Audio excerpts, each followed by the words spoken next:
Assalamualaikum warahmatullahi wabarakatuh. Selamat pagi. Pada pertemuan ini kita akan belajar tentang operasi penjumlahan dan pengurangan bilangan bulat.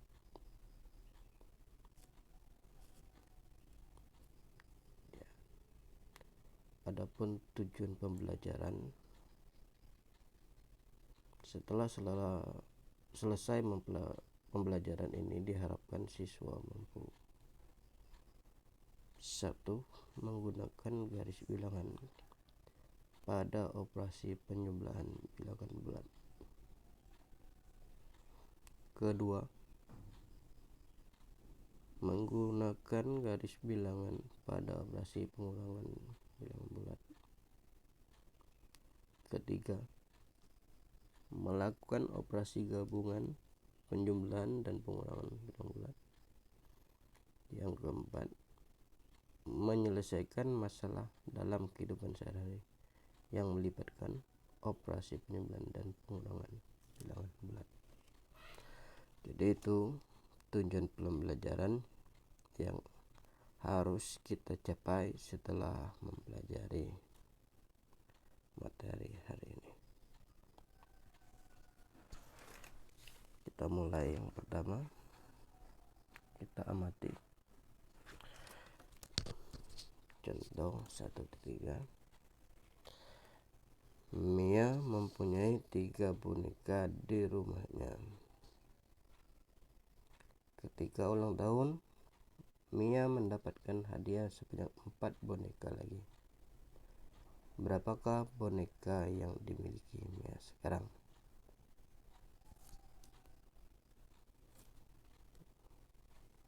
Alternatif penyelesaian, kita bisa menggunakan garis bilangan di bawah ini untuk memaknai penjumlahan 3 ditambah 4. Karena Mia memiliki 3 boneka, maka dari titik asal 0 bergerak 3 satuan ke kanan. Kemudian karena mendapatkan 4 boneka lagi, berarti terus bergerak 4 satuan ke kanan, sehingga hasil akhirnya adalah 7. Jadi boneka yang dimiliki Mia sekarang adalah 7 boneka.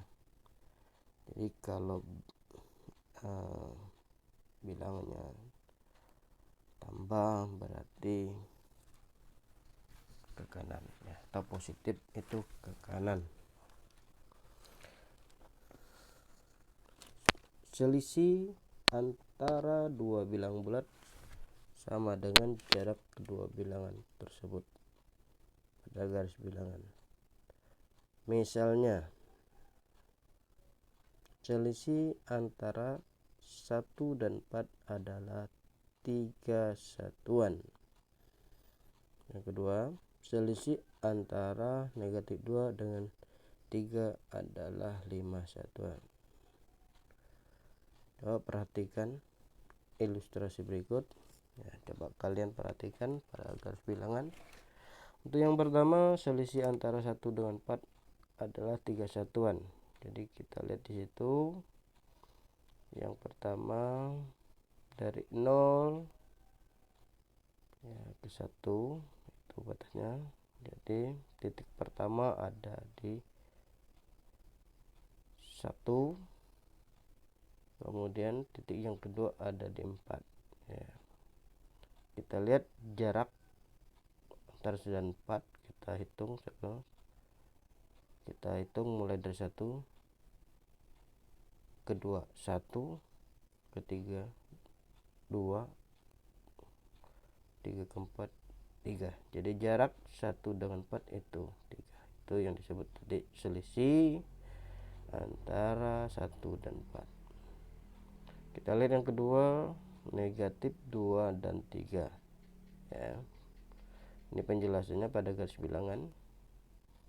Karena pertama bilang adalah negatif 2, maka posisi awalnya di negatif 2.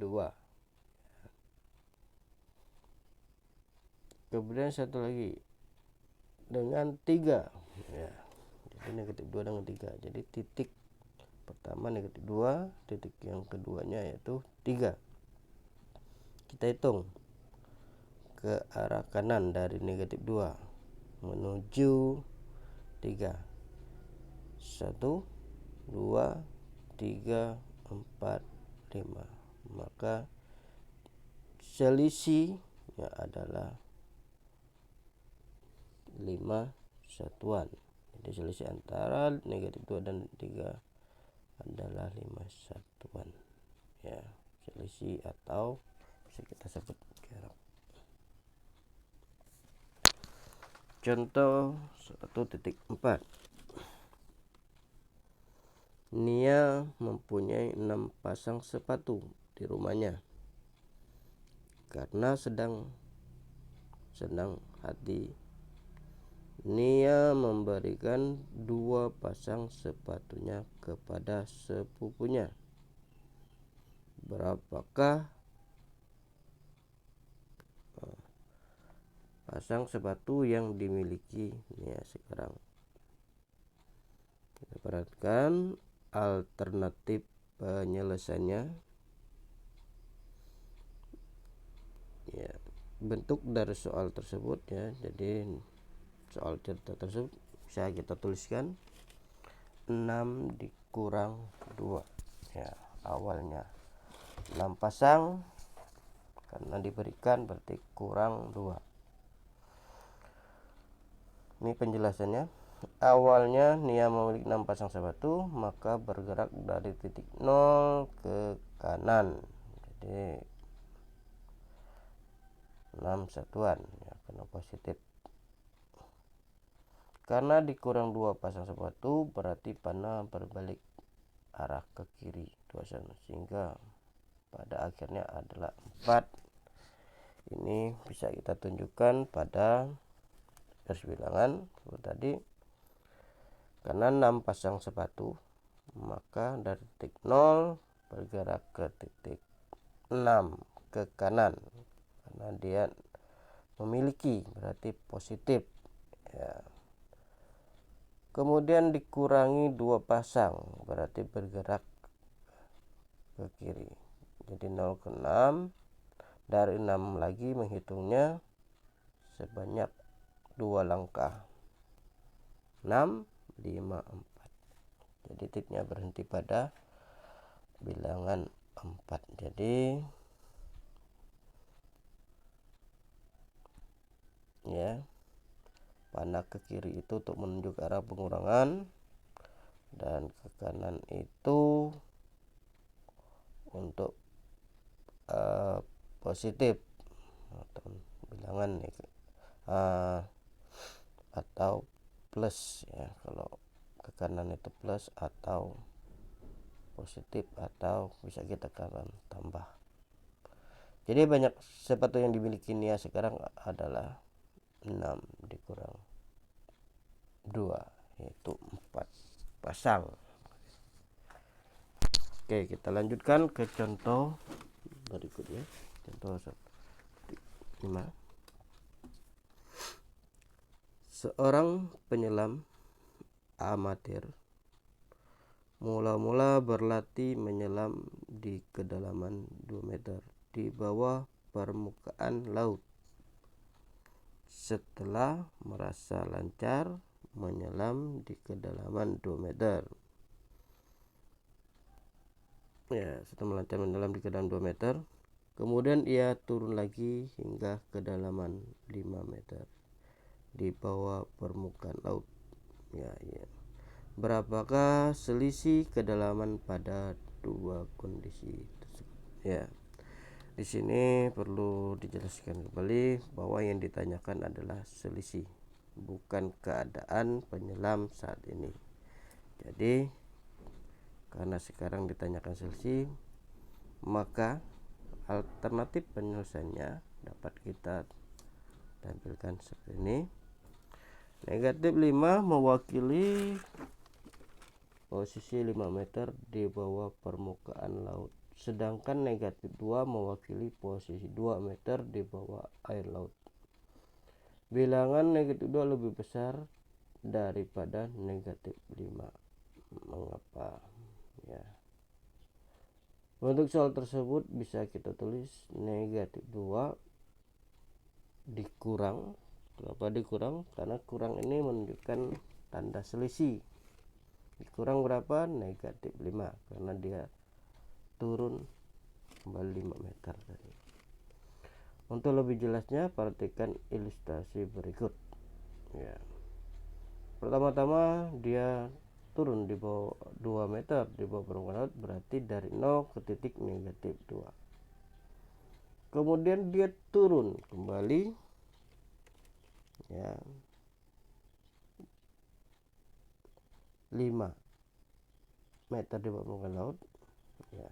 Yang kita bahas ini bukan berapa kedalaman sekarang, tetapi selisihnya. Karena tadi kalau negatif ke bawah, tetapi kan di sini ada dikurang negatif 5, maka dia menjadi ke kanan, ya. Maka dapat kita buat di situ negatif 2 dikurang negatif 5 sama dengan 3. Ya, jadi selisih kedalamannya pada kondisi tersebut adalah 3 meter. Ya. Sifat-sifat operasi penjumlahan dan pengurangan pada bilang bulat. Coba perhatikan, ya.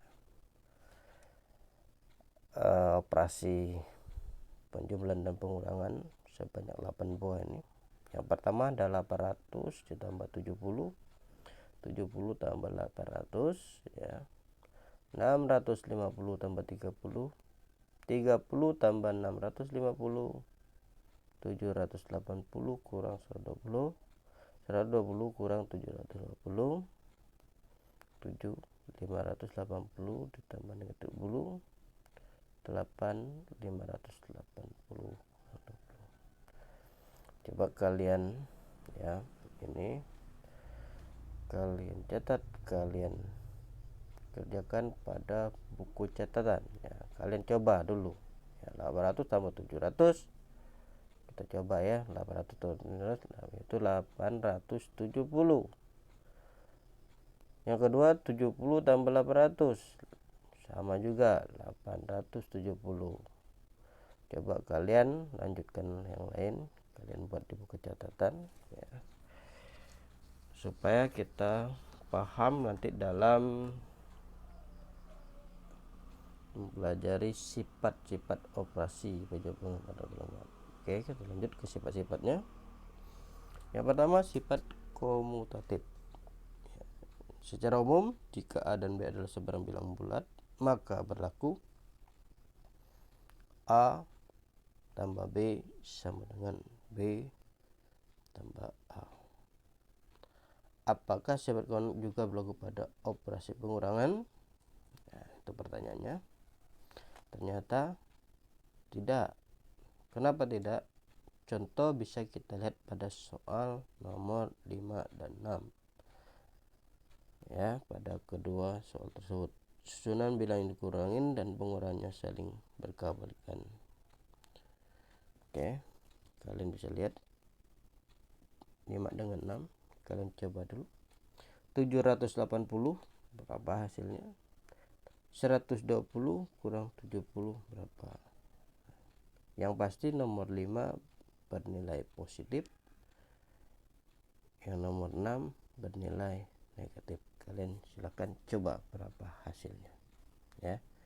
Jadi tadi untuk pengurangan tidak berlaku tadi sifat komutatif, ya, berlaku. Sehingga dapat kita simpulkan bahwa pada operasi pengurangan tidak berlaku sifat komutatif. Jadi sifat komutatif ini berlaku pada operasi penjumlahan bilangan bulat. Selanjutnya, sifat kedua. Selain sifat komutatif, pada penjumlahan bilangan bulat juga berlaku sifat asosiatif. Asosiatif itu apa yang dimaksud asosiatif? Yaitu pengelompokan. Secara umum, jika A, B, dan C adalah sebarang bilangan bulat, maka berlaku A ditambah B tambah C sama dengan A tambah B baru tambah C, ya. Ini baru saya jelaskan, ya. Untuk yang A tambah buka kurung B tambah C, berarti yang dikerjakan dahulu yaitu B tambah C nya, kemudian hasilnya baru ditambahkan dengan A. Sedangkan untuk yang sebelah kanan, A tambah B dikurung tambah C, berarti A dengan B dulu diselesaikan, hasilnya baru ditambah dengan C. Contoh, misal A 120, B 30, dan C 70. Ya, A 120 tambah 30 tambah 70 sama dengan 120 tambah 100. Jadi yang dikerjakan dulu 30 tambah 70, 100. 10 tambah 100 dapatnya 220, ya. Selanjutnya untuk yang sebelah kanan tadi, A ditambah B nya dulu dikerjakan, yaitu 120 tambah 30. Hasil dari 120 tambah 7 sama 10 baru tambah 70, hasil 220, ya.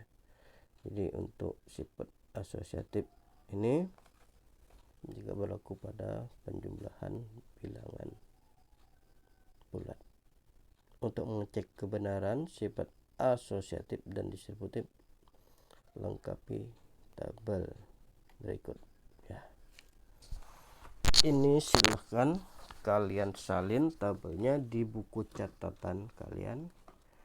Oke, perlu diketahui materi yang disampaikan ini tolong kalian buat di buku catatan, dirangkum, ya.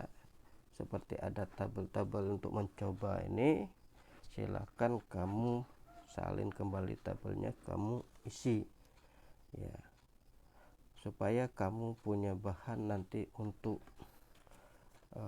pada saat menghadapi ulangan, ya, baik ulangan harian, ulangan mid semester maupun ulangan semester. Oke, kita kembali ke tabel A tambah B, ini B tambah A, ya. Kedua kolom ini A tambah B tambah ini ada sifat, ya, distributif, penjumlahan pada bilangan bulat. Sedangkan yang buka kurung A tambah B tambah C ini adalah sifat asosiatif, sama dengan kolom yang terakhir nih, A tambah buka kurung B tambah C, itu merupakan juga sifat asosiatif. Gabungan kedua ini asosiatif. Kita mencoba yang pertama, ya. Bagaimana cara mengisinya? Langsung saja hasilnya dituliskan di sini. Contohnya A tambah B, A nya 1, B nya negatif 6, maka kita tulis di sini adalah negatif 5 di kolom A tambah B yang baris pertama. Terus B tambah A, B tambah A berarti B dulu, negatif 6 ditambah 1 yaitu negatif 5. Negatif 5 dengan negatif 5 sama, ya. Bagaimana dengan A tambah B tambah C? A tambah B dulu diselesaikan. A tambah B, 1 ditambah negatif 6 didapat negatif 5 ditambah C, C nya negatif 11, berarti di sini di kolom asosiatif yang pertama nih, yaitu hasilnya negatif 16. Bagaimana kalau yang B dengan C dulu diselesaikan? B tambah C, berarti negatif 6 ditambah negatif 11, negatif 17. Kemudian ditambah dengan A nya 1, negatif 16. Jadi sama, buka kurung, A tambah B tambah C, A tambah B dulu diselesaikan, baru tambah C, dibandingkan dengan B tambah C dulu baru tambah A, itu sama hasilnya, yaitu negatif 16 ya. Untuk yang lain coba kalian buat salin di buku catatan ya, kemudian kalian isi ya. Oke, kita lanjutkan contoh ya. Dari sifat yang sudah kita pelajari tadi, kita lihat contohnya. Tentukan hasil dari 1 tambah 2 tambah 3 tambah titik-titik ya.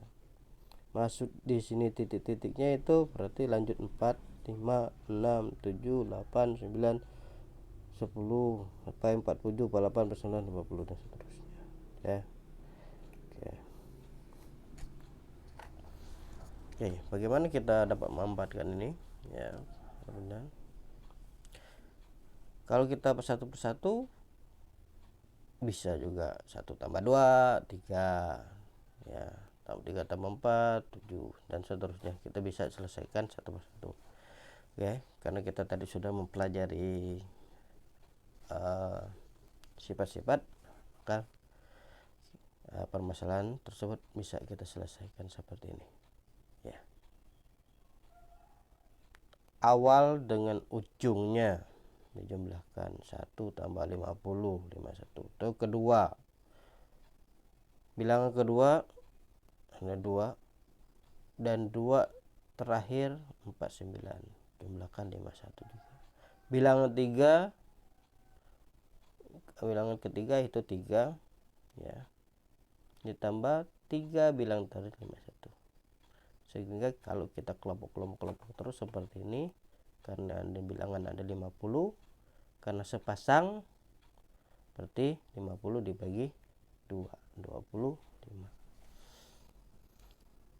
Jadi kita buat ya, tersusun seperti berikut: 1 tambah 50, 2 tambah 49, 3 tambah 48, 25 tambah 26. Jadi di sini awal dengan akhir yang kita jumlahkan, sehingga ya, karena tadi dari 50 bilangan sudah dipasangkan ya, sepasang ada 2, berarti 50 dibagi 2 sehingga mendapat 25 pasang. Sehingga ada 5 pasang yang jumlahnya 51, sehingga dapat kita tuliskan 25 kali 51 yaitu 1275. Oke, kita lanjutkan. Sifat-sifat lain dari bilangan bulat. Penjualan bilang genap ditambah bilang genap.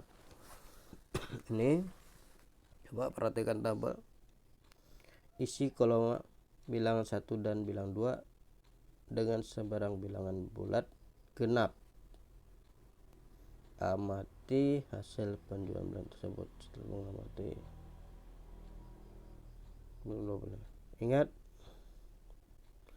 sesuai dengan perintahnya bilangan bulat genap ya. Saya di sini sampaikan kembali bahwa bilangan genap itu bilangan yang habis dibagi dengan 2 ya. Sehingga saya contohkan mulai dari bilangan genap positif yaitu 2, 4, 6, 8, 10, 12, 14, 16, 18, 20, 22, 24, 26, 28, 30, 32, dan seterusnya. Jadi di sini titik-titik ini coba kalian isi ya dengan bilangan genap positif, bukan bilang genap negatif ya, tapi bukan positif. Kita coba pertama ini 6 dengan 8, dimana 6 itu bilangan bulat genap, 8 juga bilangan bulat genap. 6 ditambah 8 ya, ini sama-sama genap, hasilnya 14, yaitu genap. Nah, pertanyaan selanjutnya, kalau kalian titik-titik ini kalian isi bilang genap sampai 3 ini, apakah yang terjadi? Apakah tetap menjadi bilang genap atau tidak? Silahkan kalian mencoba. Yang kedua, penjumlahan bilangan genap ditambah bilangan ganjil ya.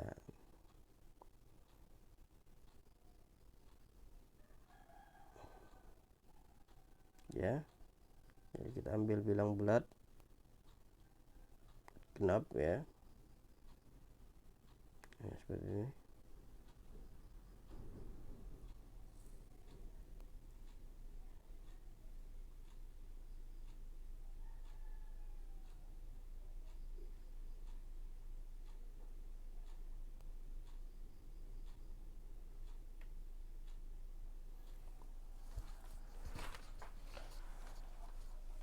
Ya, ini penjumlahan bilangan genap ditambah bilangan ganjil. Kalian sama dengan yang pertama tadi, kalian coba apakah terjadi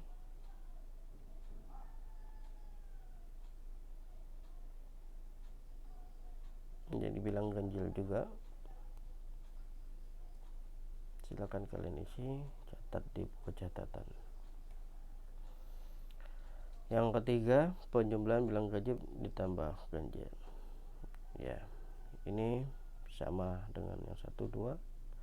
Kita coba yang bilang satunya 3 ganjil, bilang yang kedua 5 juga ganjil. 3 tambah 5 8, ternyata hasilnya adalah bilang genap. Coba kamu coba yang lainnya, titik ini diisi, apakah sama dengan contoh di atas ini, bilang ganjil dengan ganjil menjadi bilangan genap. Oke, ayo kita menalar ya, gunakan kemampuan kita untuk menalar. Oke, kita di sini diminta memberikan tanggapan saja ya. Tolong kalian buat di buku catatan ya, untuk catatan kamu ya, bahwa di sini ya ada keterangan selalu terjadi sesuai pernyataan, tidak selalu terjadi sesuai pernyataan, tetapi tidak selalu atau tidak berlaku untuk semua kondisi yang mungkin, tidak pernah terjadi sesuai pernyataan. Coba kita lihat yang nomor pertama, jika A dan B adalah bilang bulat, maka A tambah B juga bilangan bulat ya. Tanggapannya, apakah selalu, tidak selalu, tidak pernah. Coba kita ambil contoh bilangan bulat. Bilangan bulat berapa saja? 2 tambah 3, 3 tambah 2. Apakah menjadi bilangan bulat juga? Ternyata selalu bilang bulat. 5 tambah 7, 12.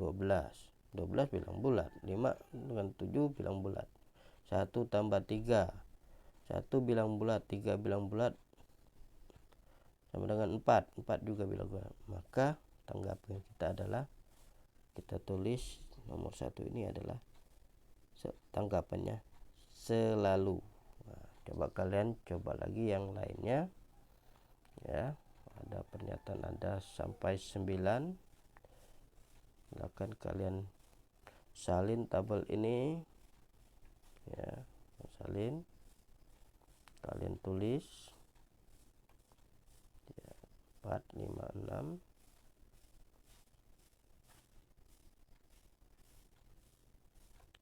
ya, ya. Cukup kalian tulis di sini tanggapnya selalu, tidak selalu, dan tidak pernah ya. Oke, karena kita sudah menyelesaikan uji kita pembelajaran tadi, maka kita akan diuji kemampuan kita menyerap pembelajaran ya, sesuai dengan tujuan pembelajaran kita tadi ya. Jadi uji kompetensi ini silakan kalian buat di kertas folio ya, tulis nama kalian, jangan lupa.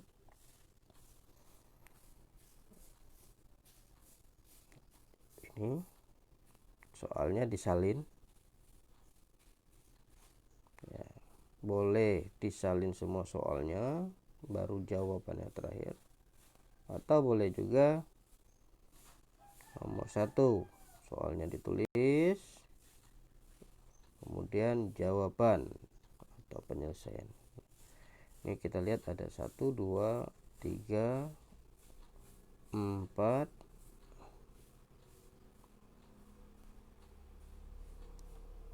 ya 5 ya. Sini ada catatan, saya buat catatan.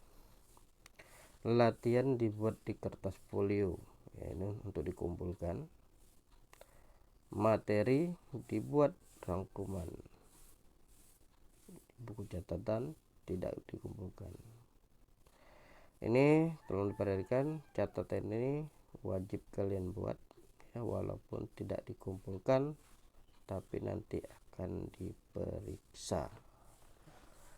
Oke, terima kasih sudah mengikuti pembelajaran hari ini, semoga bermanfaat ya. Bagi siswa yang belum paham silahkan bisa bertanya ya, apa yang mengalami kesulitannya. Oke, terima kasih. Akhir kata saya ucapkan wabillahi taufiq wal hidayah. Wassalamualaikum warahmatullahi wabarakatuh.